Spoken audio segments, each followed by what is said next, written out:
오늘은 에스겔서 14장 13절에서 14절 2절 함께 보도록 하겠습니다. 에스겔서 14장 13절에서 14절 다 같이 시작.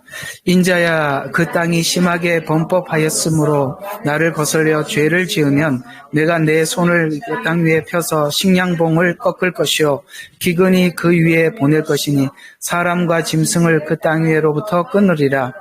비록 노아, 다니엘, 욥 이 세 사람이 그 땅에 있다 할지라도 그들은 그들의 의로 말미암아 자신들의 혼들만 구해낼 뿐이라. 주 하나님이 말하노라. 아멘. 우리 에스겔서는 지난날에 한번 강의한 적이 있어서 이제 에스겔서에 대한 배경이나 전체적인 이야기를 굳이 여러분들에게 이렇게 잡아 들어갈 필요 없을 만큼 아마 기본적으로 세세하게 기억은 잘 못하고 있더라도 에스겔서가 어떤 형편에서 어떤 내용을 예언했는지는 아마 이제 설교할 때마다 새록새록 기억에 되새겨질 거라 여겨집니다. 오늘은 여기 이제 14장에 보면 이제 에스겔서가 길지요. 내용이 이제 14장이라면 이제 앞쪽에서 여러 가지 죄를 지적을 하고 또 이스라엘 백성들이 이렇게 포로로 잡혀갈 수밖에 없었던 이유들을 이렇게 설명하고 있는 부분이 여전히 오늘 여기 14장에 있는 이야기입니다.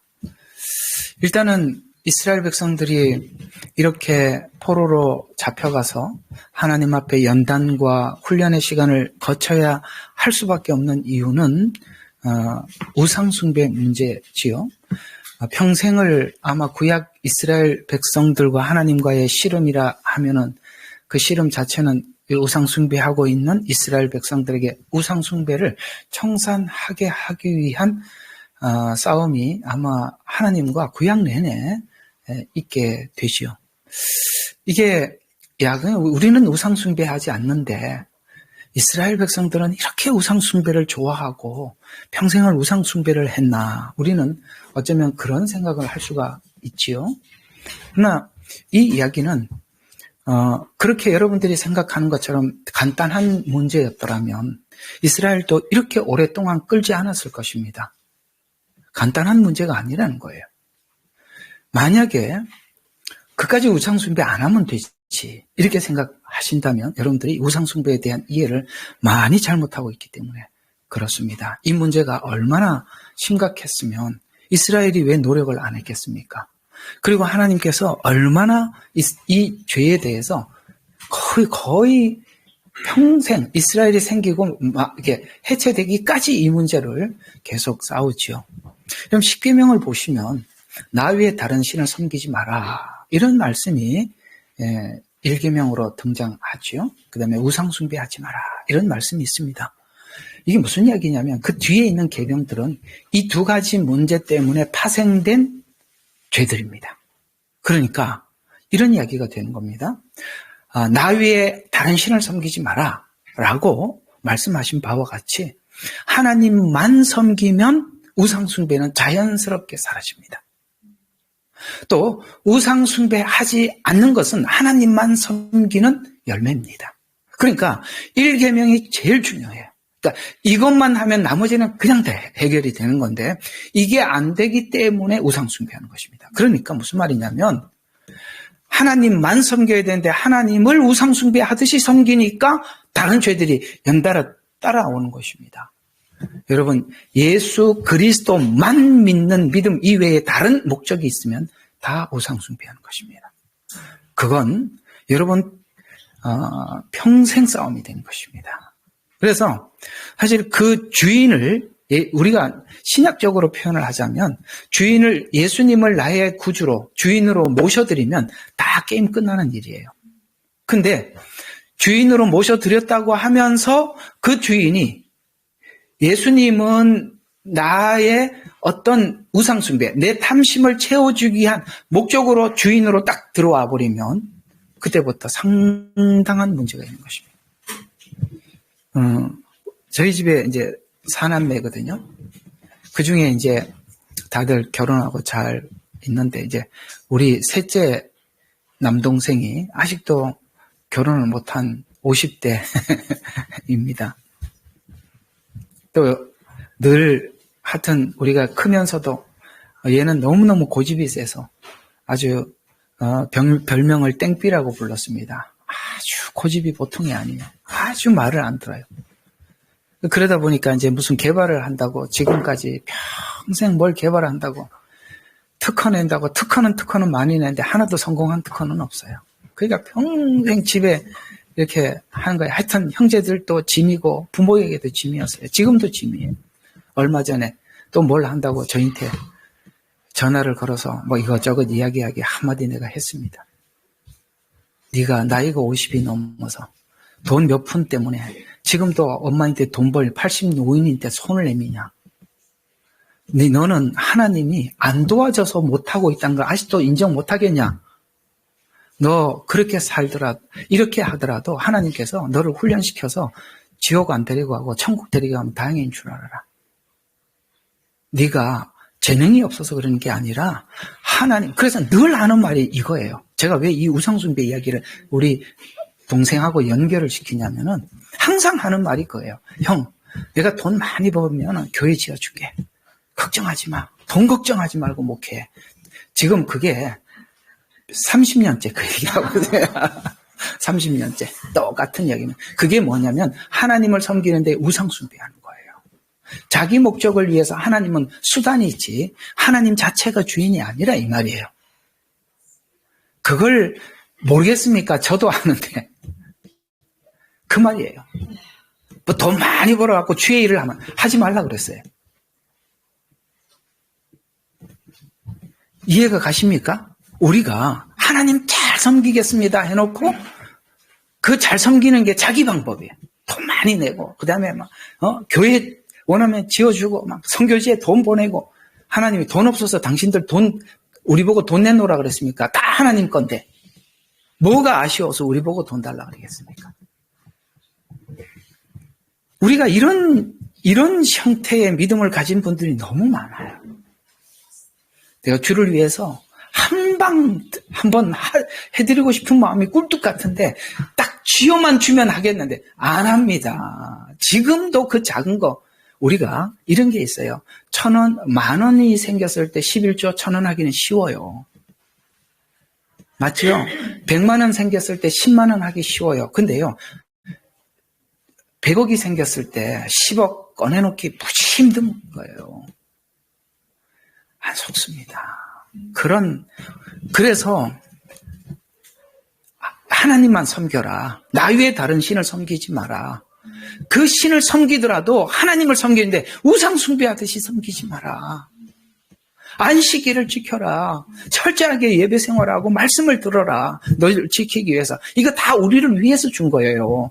그걸 하라는 조건이 아니라 그걸 해야 우리가 사니까 그게 복이라는 거죠.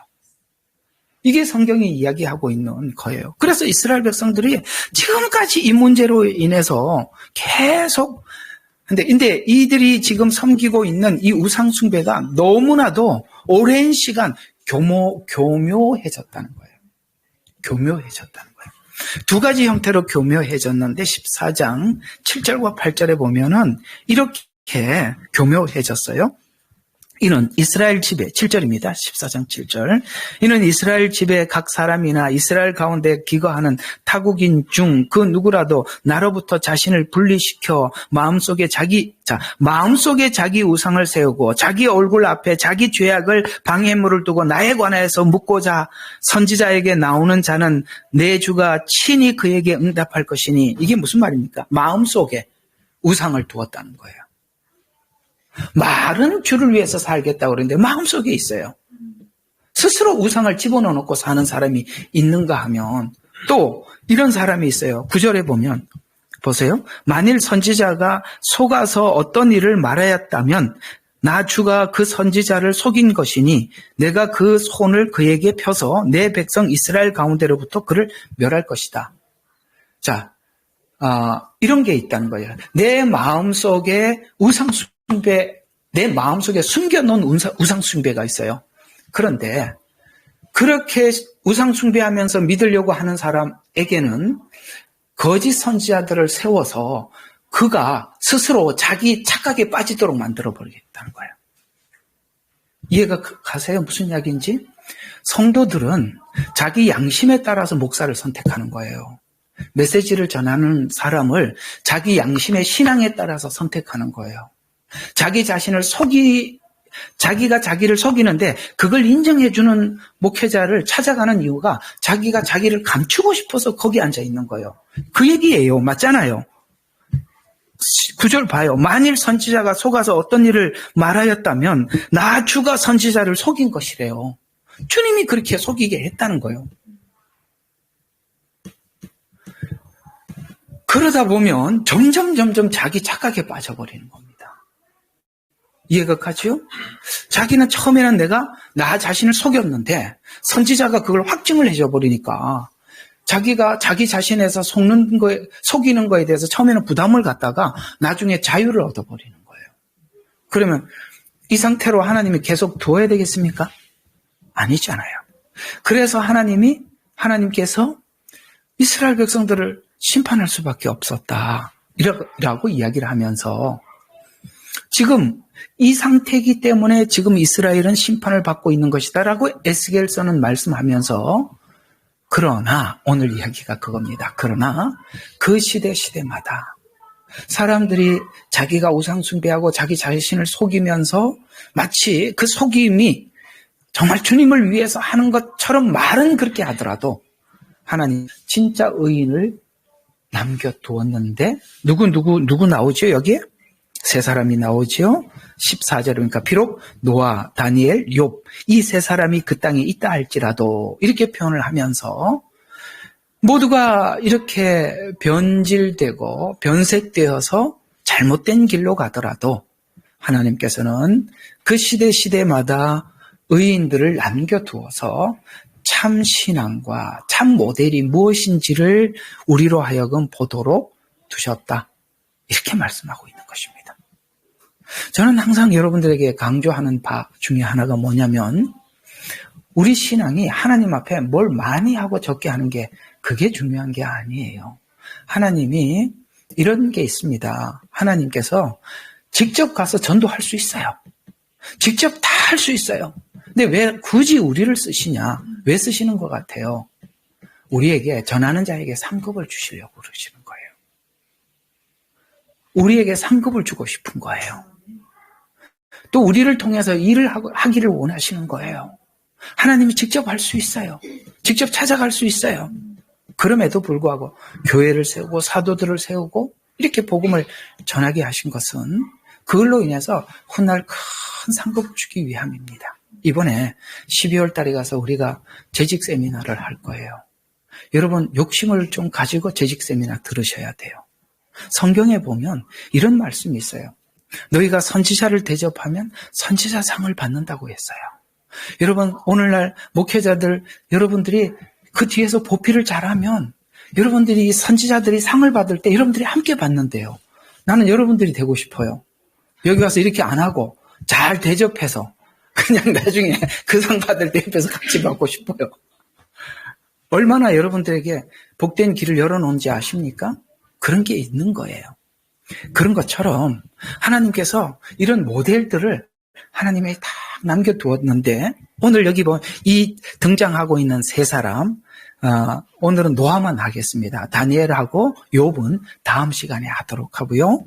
여기 보면 시대마다 의인들을 남겨두었는데 노아는 종말 때 마지막 종말 때 그 심판을 눈으로 보는 사람이잖아요. 우리로 말하면은 7년 환란에 하나님 심판을 보는 그 직전의 사람이에요. 그래서 노아는 어떤 사람이냐? 종말 때 하나님 앞에 신실한 종이 이런 자다라고 하나님 보여주시는 종입니다. 또 하나는 다니엘이 있습니다. 다니엘은 7년 환란 중에 그는 지금 환란을 겪는 상태에서 신실한 종이 누구인지 보여준 의인입니다. 욥은요. 예수님을 구주로 영접한 자들이 겪는 의의 길로 가기 위해서 겪어야 하는 성화되기 위해서 겪어야 되는 과정을 밟을 때 의로운 자가 어떻게 그 과정을 밟아내는지를 설명하는 것입니다. 자, 그러면 이 세 사람의 공통점이 있어요. 예수 믿고 의롭게 되고 난 이후에 그들은 가만히 있었나요? 그들은 행하는 신앙이 있었고 그 행함이 많은 사람들에게 모델이 되었고 그 행함이 많은 사람들을 구원하는 데 큰 역할을 했다는 사실이 공통점입니다. 예를 들어서 노아는 방주를 지어서 가족들과 짐승들을 그 방주에 태웠죠. 그래서 노아 혼자만 구원받은 게 아니라 많은 영혼들이 방주에 들어가게 했던, 또 하나는 다니엘은 누굽니까? 다니엘과 다니엘 세 친구는 그들의 믿음을 지킴으로써 많은 사람들에게 하나님의 사람의 본을 보여준 사람이죠. 욥은 어떤 사람입니까? 예수를 믿고 칭의, 하나님 앞에 의롭다함을 입은 자가 성화를 위해서 살아가는 모습을 보임으로써 그 친구들에게 하나님의 사람의 참된 모습을 증명해낸 그런 삶을 살았다는 것이죠.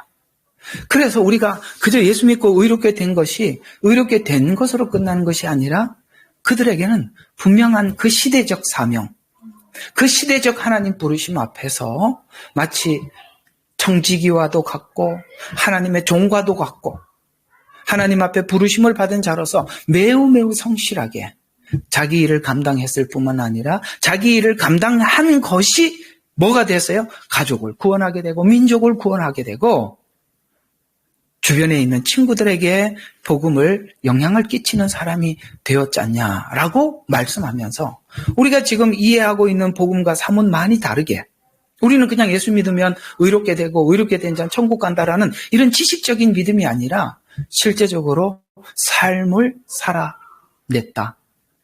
야고보서로 표현하자면 그 믿음이 행함으로 의롭게 되듯이 말이죠. 그래서 이 세 사람의 의를 우리에게 말씀하고 있는 것입니다. 그래서 이 의에 대해서 오늘 이 노아에 대해서 우리가 살펴보게 되면 창세기에 가보면 이 노아에 대해서 이렇게 소개하고 있습니다. 창세기 6장이죠. 자, 창세기 6장에 보면 자, 6장 몇 절인가? 동행하였다라는 말씀이 9절입니까? 예. 예, 여기 있죠? 우리 9절 같이 한번 시작. 이것이 노아의 내력이라 노아는 의인이요 그 당대의 완전한 사람이었으며 하나님과 동행하였더라. 우리가 노아 그러면은 항상 이 꼴처럼 함께 붙는 대명사가 동행이라는 단어지요. 자, 이 동행이라는 말은 원어로 보면 우리 조금 더 확대해서 설명을 해보면 영적으로 밀접해 있다. 그러니까 밀접한 관계, 영적으로 밀착해 있는 관계 이런 뜻입니다. 하나님과 아주 영적으로 밀착되어 있는 그런 이라는 뜻인데 원래는 이 단어가 이런 의미에서 나왔어요. 여러분 그 옛날에 운동회 할 때 보면 그 묶어 달리기 해보셨어요? 다리 두 개 묶어가지고 자, 땅 그러면 뭐 이게 한 발짝이라도 조금이라도 서로가 이렇게 호흡이 안 맞으면 어떻게 됩니까? 넘어지죠. 호흡이 잘 맞는 사람은 엄청 빨리 가서 1등 하잖아요.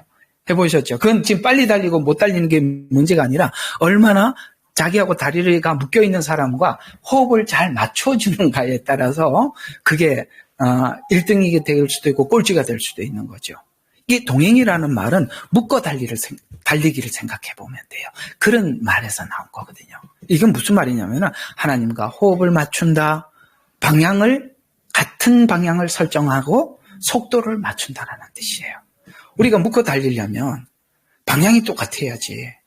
하나님은 이쪽으로 가려고 그러고 우리는 이쪽으로 가려면 시작을 할 수가 없죠. 가더라도 호흡이 맞아야죠. 그래서 이게 호흡을 잘 맞추는 사람들 보면은 한 사람이 구령을 하죠. 하나 둘 하고 하는데 이 구령을 안 하는 사람들은 반드시 이게 엇갈려. 그것도 계속 잘 맞추다 보면 나중에 노련해져서 잘 가요. 처음에 조금 어렵지. 바로 이 동행이라는 말은 밀착된 관계. 그 다음에 호흡을 맞추고 방향을 맞추고 속도를 맞춘다라는 뜻에서 말씀하신 것입니다. 그래서 오늘 여기 노아는 하나님과 동행을 했어요. 이런 걸 잘 맞춰서 달려갔단 말입니다. 그걸 어떤 측면에서 하나님과 호흡을 잘 맞추었는가? 오늘 창세기 6장 22절에 보면 하나님께서 노아에게 홍수를 통해서 세상을 심판하시겠다라고 말씀을 하시면서 그에게 방주를 만들라라고 지시를 하죠. 이 지시를 받은 노아는 하나님께서 자기에게 명하신 대로 다 준행하였더라. 아주 짤막하게 이렇게 소개하고 있더라는 것입니다. 여러분, 성경에 보면 우리에게 이 마지막 때에 대한 여러 가지 이야기들을 해주셨어요. 구약에도 말씀하셨고 요한계시록에도 말씀하셨어요. 우리에게 어떻게 하셨습니까? 이 마지막 때는 너희들이 이 작은 책을 먹어야 한다. 그 다음에 이 약속을 믿는 자는 이겨야 한다. 이런 부탁들을 계속 해주고 있어요. 이걸 어떤 한마디도 노아는 이게 저버리지 않고 그대로 오늘 뭐 했다고요? 명하신 대로 다 준행하였더라. 이렇게 말씀하고 있어요. 여러분, 이 마지막 때 사람들이 이렇게 해야 된다, 저렇게 해야 된다. 사람들이 각자 나름대로 자기들의 방법을 꺼내놓지만 그러나 미련해 보이죠. 산꼭대기에다가 배를 만들고 있어요. 누가 봐도 어리석어 보여요. 야, 지금 만약에 하나님께서 홍수를 내리신다면 그 배 만드는 거는 맞긴 맞겠네. 근데 홍수가 올 거라고 누구도 생각을 안 하고 있었단 말이에요. 그럼에도 불구하고 어떻게 했습니까? 끝까지 하나님 말씀하신 대로 그대로 준행하는 거예요. 그리고 그 안에 설계도를 주신 대로 만들었어요. 3,000층을 만들어라. 3층을 만들어서 그렇게 배를 만들었대요. 이런 것처럼 여러분, 하나님께서 우리 마지막 때를 살아가고 있는 우리들에게도 성경은 여러 군데서 권면하고 있어요. 이렇게 해야 한다. 저렇게 해야 한다. 모이기를 피하는 사람들의 습관을 따라가지 마라.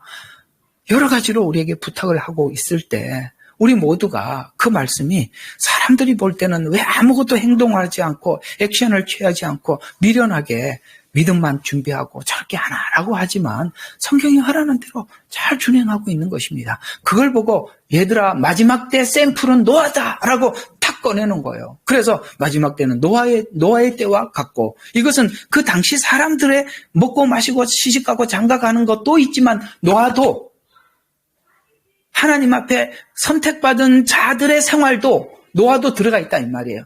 둘은 세상 사람들과 노아의 삶은 서로가 달랐지만 노아는 그들과 전혀 다른 하나님이 주신 말씀을 다 준행한 것처럼 준행했다라고 말씀하고 있습니다.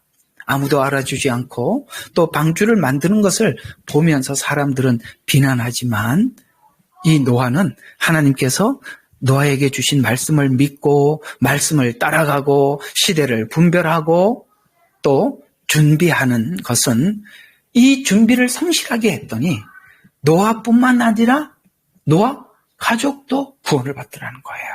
여러분의 그 성실하심이 여러분 자신을 위해 하는 것은 분명합니다만 그것이 또 여러분들의 그 성실함이 훗날 또 노아가 가족들을 구원했듯이 그런 날이 있으리라 생각이 듭니다.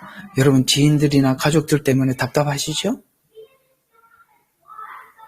뭐 여기도 대답을 안 하고 저기도 아멘 안 하고 뭐 저기 답답하시죠? 예. 근데 오늘 여기 보니까 노아가 자기 일을 성실하게 했더니 하나님께서 뭔가를 하시더라는 거예요. 우리가 믿을 수밖에 없어요. 아이고 여러분 하나님 계신다. 마지막 때 잘못하면은 우리가 예수님을 믿지 않고 죽으면 천국 간다. 천국 가는 게 아니죠. 지옥 간다. 그거를 여러분들이 그냥 배를 열어서 보여주는데 누가 믿겠어요? 우리가 아무리 진심을 가지고 설명을 해도 믿질 않아요.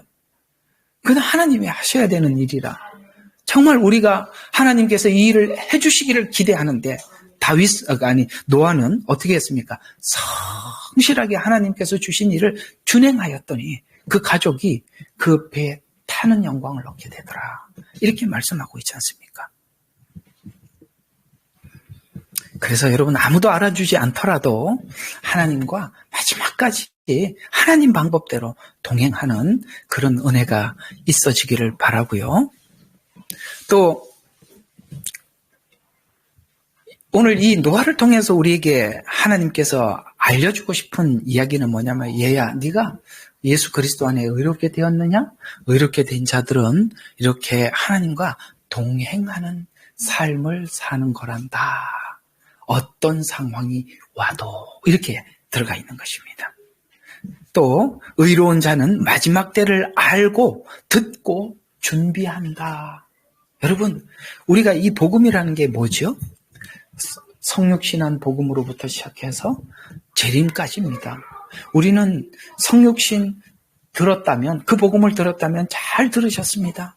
십자가에서 죽으신, 우리 죄를 대속하신 주님의 복음을 들으셨다면 잘 들으신 것입니다. 그 다음 계속 가야지요. 부활도 들어야 하고 다시 오실 주님도 우리의 복음 안에 있는 것입니다.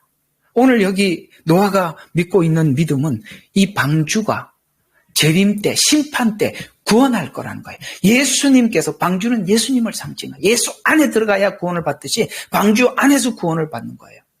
예수 안에서 생명을 얻고 구원을 얻고 심판을 면한다는 사실을 믿는 거예요. 그리고 왜 그렇게 믿을 수밖에 없느냐? 하나님께서 반드시 심판하시겠다고 약속한 대로 비를 내리셨어요. 우리는 이 마지막 때 불로 심판하시는 것에 대해서 이미 하나님께서 노아 홍수를 통해서 우리에게 이렇게 심판하실 것을 우리에게 이미 말씀해 주셨어요. 소돔과 고모라 성을 통해서도 확인시켜 주었고 노아 방주를 통해서도 확인시켜 주셨다는 것이죠. 여러분과 제가 믿는 복음은 재림 복음까지 믿는 것인데, 오늘 여기 노아는 그것까지 믿었기에 그날을 준비할 수 있었다는 것입니다. 또 심판 때는 악한 시대라고 이야기를 합니다. 악한 시대는 사람들의 삶도 악하기 때문에 악한 사회에서 구별되어야 한다는 것입니다. 오늘 6장 5절에 보면 이런 말씀이 있어요. 하나님께서 사람의 사악함이 세상의 창대하심과 그 마음의 생각이 모든 상상이 계속해서 악하다. 여러분, 이 말이 그림이 막 그려지세요? 예, 사악하답니다. 여러분, 성경에 악이라는 말과 사악이라는 말은 좀 다른 의미를 가지고 있어요. 악하다라는 것은 그냥 본성적으로 그냥 계획하지 않는 본성 그 자체를 이야기하는 것입니다. 그러니까 악 그 책, 물 좀 마시고. 성경이 악이라고 표현할 때는 우리가 악한 본성이 있어요. 그 악한 본성이 그냥 아무 생각 없이 툭 튀어나온 걸 보고 악이라고 그래요. 그럼 사악은 뭐냐? 매우 지능적인. 이해가 가요? 여러분 다 아시죠? 제가 이재명이 엄청 싫어하는 거. 딱 그런 유형. 전 정말 이재명이 때문에 진짜 공부 많이 했습니다. 사람들이 악한 머리가 어떻게 돌아가는지 전 진짜 이 교회만 다니니까 모르겠어요. 성경이 막 그냥 이야기를만 하는데 이게 지금 어느 수준인지 알 길이 없어요. 와, 이거였구나. 정말 저를 공부 많이 시켜줘서 참 고맙습니다. 안 그러면 이게 제가 설교를 못할 뻔해요. 사악이라는 것이 아주 은밀하게 악을 계획을 하고 진행을 했는데도 표정 하나 안 바뀌는 거예요. 거기까지가 사악이야. 사이코패스가 뭔지 알겠어요. 표시가 안 나. 네, 여러분, 이런 이야기 여러분들이 그냥 듣고 지나가시긴 하십시오. 그 대통령 선거하고 떨어지고 난 뒤에 다음날 주식 투자를 한 정신 멘탈은 도대체 어떤 멘탈? 왜냐하면 보통 그렇게 떨어지고 나면 사람들이 한 몇 개월 동안 완전히 넋이 나간대요. 그 사람 멘탈이 어느 정도인지 수준을 가늠을 할 수가 없는 거예요. 그럴 정신이 있는 거예요. 놀랍지 않아요? 눈도 안 깜짝거립니다. 그 많은 사람들이 자기를 위해서 죽었는데 한 번 슬퍼하지 않는, 이 사악하다는 말이 이런 정도구나. 참 저희한테 공부를 많이 시켜줘서 설교하기가 아주 편해졌어요. 그래서 여기 사악한데 그게 확장돼서 창대하대요. 근데 그 어디 가나 마음의 생각의 모든 상상이 생각만 하면 악인 거야. 와, 이거 여러분 감당해내겠어요? 그런 사람이 왕이 돼요. 후대에 계속. 사울이 왕이 되고, 그렇죠? 아합이 왕이 되고, 압살롬이 왕이 되려고 하고, 이런 사람들 계속 등장하는 거예요. 여러분, 북이스라엘과 남유다를 보세요. 그 선한 왕들과 악한 왕들을 나누어 보면, 여러분, 그 북이스라엘은 악이 출발을 하다 보니까 선한 왕이 정말 손꼽힐 정도로 없어요. 너무너무 악한 왕들만 계속 되는데, 이 왕조가 어떤 왕의 후손, 자손으로 오는 게 아니라 완전히 왕이 되고 나면 다음 차기 왕이 들어서면 그 앞에 있는 왕조의 씨를 말려버리는 거예요. 이게 성경의 역사가 그걸 말해주고 있는 것입니다. 근데 이것이 마지막 종말이 되면 여러분 디모데후서 3장에서 보셨죠? 5장인가요? 거기 보면은 자기를 사랑하고 돈을 사랑하고 원통함을 풀지 않고 악이요 완전히 쌓였고 이런 걸 자 원통함을 풀지 않으면 나르시스트가 되는 거예요. 아시죠? 그렇게 되는 과정들, 그런 어떤 과거에 받은 어떤 상처, 충격 이런 것들이 자기 속에 굳어져 가면서 그렇게 되는 거예요. 너무 많아진다는 거예요. 그런 사람이 관영하다는 거예요. 관영이라는 말이 뭐냐면 악이 그냥 생활이고 기본이고 악이 그냥 너무 편만하다는 게 보편적이라는 거예요. 그러니까 법을 우리가 인간이 생각하고 있는 도덕적 법을 만들어 놓을 수가 없어요. 워낙 악하기 때문에. 그걸 낮추어져 지다 보니까 이게 뭐 동성애법까지 통과가 될 정도가 됐다는 것이죠. 이런 것처럼 여러분 이 노아가 살고 있는 이 시대가 이 상태였다고 말해요. 죄악이 관영하다. 여러분 이 상태에서 우리가 믿음을 지키고 살아간다는 것은 하나님과 긴밀한 관계가 아니면 불가능하다 이 말이에요. 어떻게 스트레스 받아서 살겠어요? 저 사람들 사이에. 화가 나서 못 살아. 화가 나서. 그렇죠? 그래서 하나님께서는 그런 가운데 하나님 주신 말씀을 따라 준행을 하고 이런 가운데서도 하나님의 말씀을 따라가는 걸 보고 하나님은 그를 보고 그 당대의 완전한 자다. 이렇게 말씀을 하신 것입니다. 여러분 우리가 이 시대를 살아가고 또 믿음을 지키고 살아간다는 거 굉장히 어려운 이야기 분명히 맞습니다. 그렇죠? 이건 분명히 맞는 이야기예요. 그러려면 하나님과 긴밀해야만이 이길 수 있어요. 마지막까지 하나님이 주신 사명을 감당해 나갈 수 있어요. 이기려면 죽어야 이깁니다. 살면 이길 수가 없어요.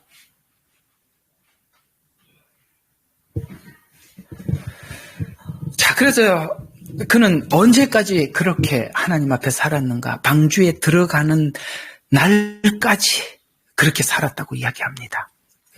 그래서 창세기 7장 1절과 5절 그러니까 하나님께서 노아에게 방주에 들어가라고 명령할 때 노아는 그 명령에 따라서 자신의 가족과 모든 동물을 방주로 이끌어 들였습니다. 근데 이 방주에 들어가는 이 시간에 비가 내렸나요? 아니요. 안 내렸어요. 믿는 사람은 코앞에 와야 믿는 게 아니라 믿는 사람은 미리 준비를 하는 겁니다. 그래서 이 노아의 동행은 단지 개인적인 신앙에만 머물러 있는 것이 아니라 그 가족에게 영향을 끼쳤음을 확인하는 자리가 그 가족들이 그 방주에 들어가자고 할 때 따라 들어왔다는 것입니다. 여러분이 지금 하나님 앞에 신실한 신앙생활을 하는 것이 가족들은 여러분들에게 비난을 할지 몰라도 결국엔 여러분을 믿는 것입니다. 참 저도 언젠가 저희 아버님에게 이 말을 들었을 때 굉장히 기분이 좋더라고요. 나는 너를 믿는다. 뭘 말해도 믿는다. 그 말을 듣기까지 우리가 얼마나 하나님 앞에 신실하게 신앙생활을 해야 되겠습니까?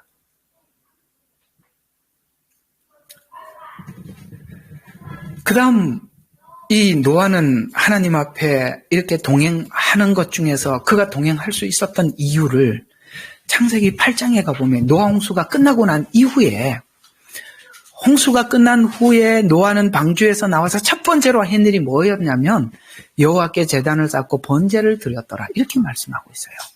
이건 뭘 의미할까요? 그러면 방주를 지을 때는 이거 안 했을까요? 했어요. 신실하게 하나님 앞에 예배 생활을 해왔다는 거예요. 여러분, 이 예배와 우리 신앙은 같은 걸음이에요. 아시겠어요? 왼발, 오른발, 왼발, 오른발 이렇게 가듯이 예배 생활이 치우쳐져 있는 상태에서 우리 신앙이 균형을 절대 잡을 수가 없는 것입니다.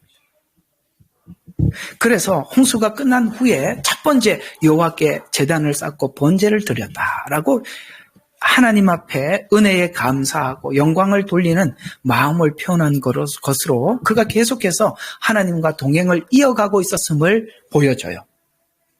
노아는 하나님의 구원을 경험한 후에도 하나님께 대한 경배와 순종, 예배 생활 이걸 잊지 않고 경건한 예배 생활을 이어왔음을 우리에게 말씀해 주고 있는 것입니다. 자, 오늘은 여러분들과 함께 의인이라고 하나님 앞에 의롭게 된 자들이 그저 칭의로 끝난 것이 아니라 칭의가 어떻게 삶이 되는지에 대해서 여러분에게 말씀을 한번 나누어 봤습니다. 오늘 하나님께서는 에스겔서에 이스라엘 백성들이 하나님 앞에 이렇게 형벌을 받을 수밖에 없는 이유를 우상숭배라고 말씀하시면서 이 우상숭배가 처음에는 참 양심에 꺼림직한 자기 양심에 굉장히 꺼림직한 신앙이었었어요. 그러다가 그것에 대해서 자유를 주는 이 거짓 선지자들을 하나님이 세우셔서 그 양심을 마비시키도록 거짓 선지자들의 말에 의해서 마치 자기가 하나님 앞에 하나님을 섬기는 이 방식이 옳은 줄 알도록 그렇게 굳어져 버렸어요. 그래서 아까 이 말 참 중요한 이야기입니다. 이런 게 있어요. 나중에 천국에 가서 하나님 앞에 심판을 받을 때 자기는 지금까지 어느 교회를 다녀도 예수 믿고 구원받은 줄 알고 예수님 앞에 섰더니 생명책에 이름도 없고 우리 이야기를 합시다. 생명책에 이름도 없고 구원받지도 못했어요. 자기는 철석같이 구원받았다고 생각했고 누구한테 물어봐도 구원받았다고 이해하고 예수님 앞에 섰는데 주님은 나는 너를 모른다 이렇게 얘기했어요. 근데 저는 지금까지 돌아다니면서 누구한테 물어봐도 저는 예수님을 믿는다고 알고 있었고 저는 천국 간다고 믿고 있었는데 왜 예수님만 그렇게 생각하십니까? 나는 지금까지 그렇게 듣고 왔는데 왜 예수님만 그렇게 하십니까? 이렇게 물었을 때 여러분 그 참 되게 희한한 이상한 현상이 그려지지 않으세요? 근데 왜 그 사람이 그렇게 확신하고 왔을까요? 오늘 여기 아까 에스겔서에서 말했죠. 내가 그런 선지자들을 보내서 그렇게 전하게 할 것이다. 저주입니다. 이것만큼 저주가 없어요. 우리가 전도해보면 알아요. 차라리 불신자들은 죄인이라고 이야기하면 받아들여요. 맞아. 죄인 맞아. 거짓 선지자들에게 잘못 배운 사람은 죄인이라고 문제 있다고 이야기를 하면 따지고 들어옵니다. 성경을 들고. 참 할 말이 없어요. 할 말이 없다고. 그걸 하나님이 그런 사람을 세워서 듣게 해주신대요. 그래서 오늘 여기 하나님은 이야기하는 거예요. 봐라. 노아 봐라. 다니엘 봐라. 욥 봐라. 너하고 뭐가 다르다고 생각하느냐? 오늘 여기 이스라엘 백성들이 우상 숭배하듯이 하나님을 섬기는 것과 다니엘, 욥, 노아와 얼마나 차이가 납니까? 지금 이스라엘 백성들이 이게 신앙생활이 이게 과연 하나님을 믿는 신앙 맞아요? 아니지 않습니까? 모델을 정확하게 하셔야 돼요. 모델을 정확하게 하시려면 우리 양심이 정직해야 돼요. 자기를 속이는 순간 우리는 다 끝나는 겁니다. 그래서 오늘 이 말씀으로 마칩니다. 우리의 생명의 근원이 어디서 나오죠? 마음에서 나온다고 그랬습니다. 그래서 무릇 지킬 만한 어떤 것보다 너희 마음을 지켜라. 생명의 근원이 거기에서 나온대요. 우리 마음이 결정을 하는 거예요. 의로운 자, 의롭게 된 자, 삶에서 열매로 나타난답니다. 다음 목장 예배 때는 다니엘, 그 다음에 욥, 이 두 사람이 의롭게 된 자가 어떻게 살았는지 그들의 삶을 우리가 함께 고찰해 보면서 우리 자신의 삶과 한번 비교해보는 그런 은혜가 있기를 바랍니다. 기도하겠습니다. 하나님, 오늘은 하나님께서 의로운 자라고 우리에게 지명해 준 노아, 다니엘, 욥, 그 중에 노아의 삶을 함께 돌아보면서 특별히 노아와 같이 아버지 하나님 이 마지막 시대를 살아가고 있는 우리들은 오늘 이 노아가 어떻게 마지막 때를 하나님 앞에 동행하며 신실하게 준비했는지를 우리가 잠시 살펴보았습니다. 다음번에는 환난 중에 아버지 하나님 믿음을 지켰던 다니엘을 우리가 생각하면서 의로움이 그저 우리 속에 하나님 앞에 칭의로 끝나는 것이 아니라 그 의가 삶이 되고 열매가 되어서 자신뿐만 아니라 주변에 있는 많은 사람들에게 이 의의 영향력을 흘려보냈듯이 오늘 이 자리에 모여서 함께 예배하고 말씀을 듣는 사랑하는 성도들에게도 큰 도전이 되는 말씀이 되게 하옵소서.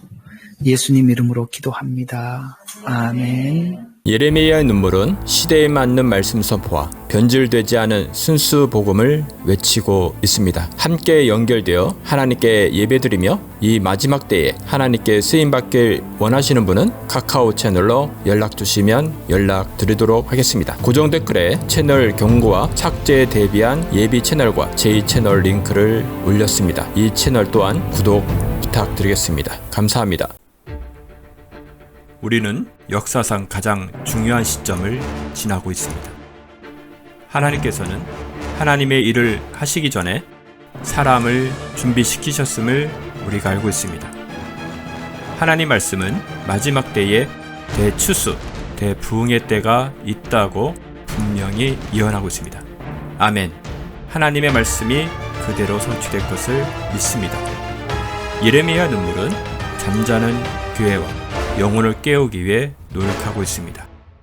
이 가슴 뛰는 일에 함께 하길 원하시는 분은 카카오 채널로 연락 주시기 바랍니다. 당신은 위대한 하나님의 사람입니다.